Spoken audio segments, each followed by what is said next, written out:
Bonjour mesdames et messieurs et bienvenue dans ce nouveau numéro de Reporter. Aujourd'hui, nous allons parler du phénomène enfants de la rue sur C. Nous avons fait une descente à l'orphelinat Béni officiel avec lesquels nous allons parler avec les différentes responsables de cet orphelinat. À ma droite, je suis avec Madame Mouimbou. Bonjour Madame Mouimbou. Bonjour Madame. Est-ce que vous pouvez vous présenter qui êtes-vous dans cet orphelinat Béni officiel? Merci beaucoup. Moi, je réponds au nom de Ruth Mouimbou Toutika. Je suis la directrice adjointe dans l'orphelinat Béni officiel. Okay, merci beaucoup. Et à ma gauche, je suis avec Monsieur Jérémy. Monsieur Jérémy, qui êtes-vous dans cet orphelinat? Bon, je réponds au nom de Monsieur Jérémy Kankoumou. Je suis le secrétaire de l'orphelinat Béni officiel. Madame Ruth Mouimbou, le loto sola masolo Italie orphelinat Béni officiel. Okoyi koyi sabiso na mukuse ezanini orphelinat Béni officiel. Ezaki créé na année nini et puis eloro nini motiva ki bino bo créer orphelinat au Béni officiel. Merci beaucoup pour la question. Premièrement, l'orphelinat Béni officiel a été créé le 4 juin 2021. Et la fondatrice des Béni officiels, c'est une personne qui a vécu tant de choses. Et c'est une personne qui a vécu beaucoup de souffrances. Cela a permis qu'elle puisse faire une orphelinat qui est dénommée Béni officiel. C'est-à-dire, lorsqu'on parle de Béni officiel, c'est-à-dire la bénédiction de Dieu qui est officialisée. C'est-à-dire une personne a eu l'initiative de créer l'orphelinat pour ce que Dieu a fait dans sa vie, avec tout ce qu'il a pu subir comme souffrance et l'abandon de son père. Merci beaucoup. Et je voulais aussi savoir d'où prenez-vous ces enfants? Vous avez bango na nzela ou soit bayaka bango moko, bayaka kosika bango ou comment? Bakoma awandeni. Merci beaucoup. Il y a plusieurs manières ou bien plusieurs façons d'avoir les enfants. Premièrement, les enfants, il y a certaines qui viennent l'air déposer, c'est-à-dire maman a commis liboma, papa liboma, et la grand-mère n'arrive pas à prendre en charge l'enfant et elle vient déposer. Et certaines, ils sont dans la rue, ils ne veulent pas rester dans la rue. Il peut même s'accrocher avec une dame qui vend, il s'accroche et la dame prend l'enfant. Du coup, cette dame, il peut rester avec l'enfant 7 à 2 semaines avec l'enfant. Il constate que c'est un enfant d'autrui. Elle ne peut pas la garder. Elle doit chercher un endroit pour la déposer. Premièrement, c'est pour sa sécurité. Mais deuxièmement, parce qu'elle manque le moyen pour héberger cet enfant. Oui, je comprends. Et depuis que vous avez créé cet orphelinat, vous avez au total combien d'enfants? Au total, nous avons 18 enfants. 18 enfants. Est-ce que tous sont en train d'étudier ou il y a d'autres qui sont plus âgés et ils n'étudient pas? Eux tous sont en train d'étudier. On prend bien vraiment soin d'eux et tous sont en train d'étudier. Et quelles sont les difficultés que vous rencontrez? Parce que de nos jours, créer un orphelinat, c'est pas une chose facile. Il faut avoir de moyens financiers. Comment vous en sortez avec tout ça? Merci beaucoup pour cette question. J'aimerais bien le répondre avec un éclaircissement provenant de la fondatrice. C'est pour dire que nous n'avons pas de difficultés. Là, c'est la première des choses. Et la deuxième des choses, nous demandons juste à ceux-là qui ont un bon cœur, aux personnes qui aiment bien aider les enfants, aux personnes qui aiment bien aider les enfants abandonnés, ils peuvent venir à l'orphelinat Béni officiel. Parce que nous n'avons pas vraiment de difficultés. D'accord. Et comment ces enfants se retrouvent, selon vous, comment ces enfants se retrouvent dans la rue? Parce qu'il y a d'autres enfants que vous prenez peut-être dans la rue ou je ne sais pas, qui sont abandonnés. Comment, selon vous, comment ces enfants se retrouvent dans la rue? Merci beaucoup pour cette question. Si je pourrais bien répondre, dans notre génération, avec les constats et la réalité que nous trouvons dans les orphelinats, c'est-à-dire, nous, les jeunes, nous sommes plus basés au sentiment. Tu te presses de te marier parce que tu vois l'autre se marier. Or, tu ne sais pas comment l'autre-là a fait pour se marier. Alors, lorsque la personne s'est mariée, il se rend compte qu'il avait juste fait de choses pour de sentiments ou bien pour faire voir le gens qui s'est marié. En soi, c'était juste l'argent du mariage. C'était pas l'argent de construire une foyer. C'est alors qu'il va faire des enfants, il est incapable d'héberger cet enfant. Il s'est dit, bon, je dois chercher ailleurs lorsqu'ils partent. Et du coup, il laisse la femme et les enfants. Et les enfants, quand ils vont commencer à arrêter, ils trouvent qu'on ne mange pas bien, on ne se nourrit pas bien, on n'étudie pas, maman ne fait rien. Tu trouves comme ça, la souffrance est tellement atroce, la mère meurt. Et du coup, dans notre société, et surtout nous les Africains, les orphelins sont appelés les sorcières. Et du coup, on va dire que cet enfant-là, yem tabomi papa na yem tabomi maman na. Et du coup, l'enfant est stressé. Et vu qu'elle ne mange pas bien, elle n'est pas bien nourrie, du coup, elle a les idées. Parce que les enfants réfléchissent, les enfants pensent, les enfants rêvent. Et du coup, elle a une pensée pour dire que si je sors dehors, quand je vais demander, on va me donner. Et du coup, il va sortir dehors, il dit, ah, dehors c'est plus facile. Mais lorsqu'il va commencer à vivre, il se rend compte que c'est pas du tout facile. Il commence maintenant à chercher l'abri. Et certains, on les a pris ainsi. Et que pouvez-vous dire aux parents qui abandonnent leurs enfants juste à cause de la sorcellerie ou d'autres choses? Parce que souvent on nous dit que la sorcellerie c'est une maladie, ça peut être guéri. Je ne sais pas par quoi ça, la prière ou moi je ne sais pas. Bon, que pouvez-vous dire aux parents qui abandonnent leurs enfants faute de sorcellerie ou de quoi ça, impolitesse, tout ça? Merci beaucoup. La première des choses, si je pourrais dire quelque chose, est que lorsque tu as un enfant, tu dois tout assumer et tu dois être responsable. Parce que l'enfant, il a le rôle là. Et mais ça n'a pas de sens. Mais lorsque tu dis la sorcellerie est une maladie, ça peut se guérir. Et tu ne peux pas jeter l'enfant. C'est de l'ignorance. Est-ce que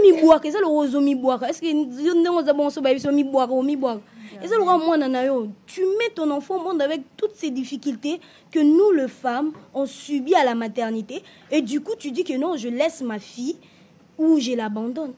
La plupart, ce sont les jeunes. Nous sommes trop pressés d'aller vers le mariage, mais nous ne sommes pas à mesure d'assumer nos responsabilités. Parce que le mariage, c'est la responsabilité de toi et de la personne que tu mets dans ta maison. Donc, c'est que moi, je peux demander, jeunes que nous sommes, nous ne devons pas être pressés. Parce que maintenant, ce n'est pas nous qui souffrons, c'est les enfants. C'est les enfants qui sont en train de souffrir. Juste un conseil, je dirais que soyons juste responsables. Parce que tout ça est basé sur les mariages. Tout ça est basé sur, avec nos petites relations que nous faisons. Et du coup, une erreur se commet. Et du coup, un enfant arrive. Et du coup, tu t'es dit que non, je n'ai pas de travail, je n'ai rien à faire et tout et tout. Tu te rends compte que tu es coincé. Mais lorsque tu fais toutes choses avec le temps, tu dis que je ne regarde pas la vie des autres. Moi, je fais ma vie. Et j'attends mon temps. Et puis, je veux le faire. Si je suis à mesure ou si je ne suis pas. Non, c'est un peu ça. Madame Ruth, comment vous recrutez ces enfants? Il y a quoi ça? Il y a une sorte de critères que vous avez pour recruter ces enfants? Merci beaucoup pour la question. Bon, nous avons une structure, la suite de A. Nous avons une structure. La première des choses, nous prenons des enfants de 0 à 8 ans. Nous, les enfants, on ne les ramasse pas. C'est comme je venais de vous expliquer. Il y a des enfants, tu marches comme ça dans la rue, tu te dis, du coup, tu lui achètes. Lorsque tu commences à lui poser des questions, il te dit que je n'ai pas envie de rester dehors. J'ai vraiment besoin qu'on m'encadre. J'ai besoin d'étudier et j'ai besoin d'être instruit. C'est ainsi, mais il y a certaines aussi, c'est comme je t'ai dit, ils viennent eux-mêmes le déposer. Alors, on leur demande souvent de retourner, eux de parler à leur famille, s'ils acceptent que les enfants viennent à l'orphelinat. Parce que dans nos jours, ou bien ici au Congo, je vois certains enfants ou bien certaines orphelinats exposer les enfants à les demander. Nous, chez nous, on ne fait pas ça. En tout cas, moi, ça me fait mal quand je vois ça. Nous, chez nous, quand vous avez de moyens, quand vous avez dit que ça va aller un peu plus partout, c'est que nous demandons que de personnes de bonne volonté. Donc, c'est-à-dire tu donnes avec tout ton cœur. Parce que la personne qui a créé l'orphelinat, Elle a vu la souffrance qu'elle a endurée, l'abandon de son père, la souffrance. Elle dit non, moi, quand Dieu va me bénir, je vais soutenir les orphelins. C'est-à-dire, c'est comme toi. Tu peux venir, tu dis que non. Je ne dois pas seulement faire la publicité de ce que j'amène. Non. Tu viens avec tout ton cœur. Et c'est là, Dieu va te donner selon ton cœur et non selon ce que tu as amené. Alors, lorsque tu amènes quelque chose, tu amènes pour les enfants et Dieu va te bénir. Donc, nous recrutons pas seulement les enfants de la rue, et même les enfants veulent venir. Et du coup, les familles aussi viennent nous déposer les enfants. Et aussi, comment fonctionne votre orphelinat? Il y a une sorte de ligne hiérarchique que vous suivez ou comment fonctionne votre orphelinat? Merci beaucoup. Notre orphelinat fonctionne avec une structure. Il y a une hiérarchie, bien sûr. Il y a la fondatrice qui est là, il y a le superviseur, il y a le directeur et je suis là l'adjoint. Il y a aussi Papa Jérémy qui est le secrétaire. Nous avons aussi notre caissier, il est là aussi derrière nous. Et nous sommes vraiment nombreux. Il y a les encadreurs, il y a les infirmiers. Nous sommes là vraiment à la loupe pour bien surveiller les enfants. Et nous avons aussi nos structures de la journée. Et c'est un peu ça.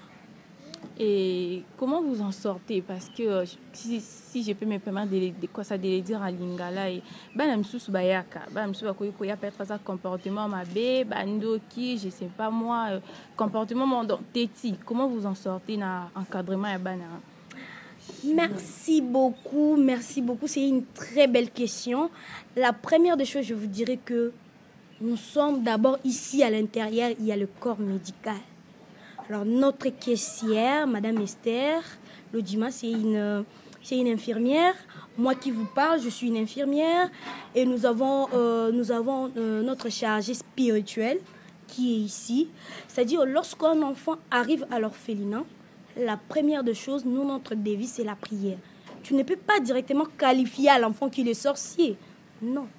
La première des choses, on passe à l'observation. On passe aux examens parce qu'à chaque fois lorsqu'on reçoit les enfants ont toujours tendance à être un peu tristes, frustrés, ils ne savent pas et tout, comment s'adapter. Et lorsqu'on prend l'enfant, la première des choses, les examens, et du coup on va commencer à parler avec lui. Au fur et à mesure, lorsque ce sang était dit que non, ici je me sens à l'aise et du coup, l'enfant évolue mieux. Madame Rite, nous sommes presque à la fin de notre émission. Que pouvez-vous lancer comme message peut-être aux partenaires, aux gens de bonne foi, peut-être tali vidéo, peut-être qui seront touchés, comment ils peuvent vous avoir et message que lancer pour nous. Merci beaucoup. La première des choses que je dirais, premièrement, le gens de bonne foi, le gens de bonne volonté et le genre de bons actes. C'est-à-dire, vous aimez aider avec un cœur ouvrable. Nous sommes là, mais aussi nous implorons s'il y a des artistes, comédiens, qu'ils peuvent venir pour leur faire rire. Pourquoi pas les députés, pourquoi pas les ministres, pourquoi pas le bourgmestre. Parce que nous avons aussi besoin de ces personnes.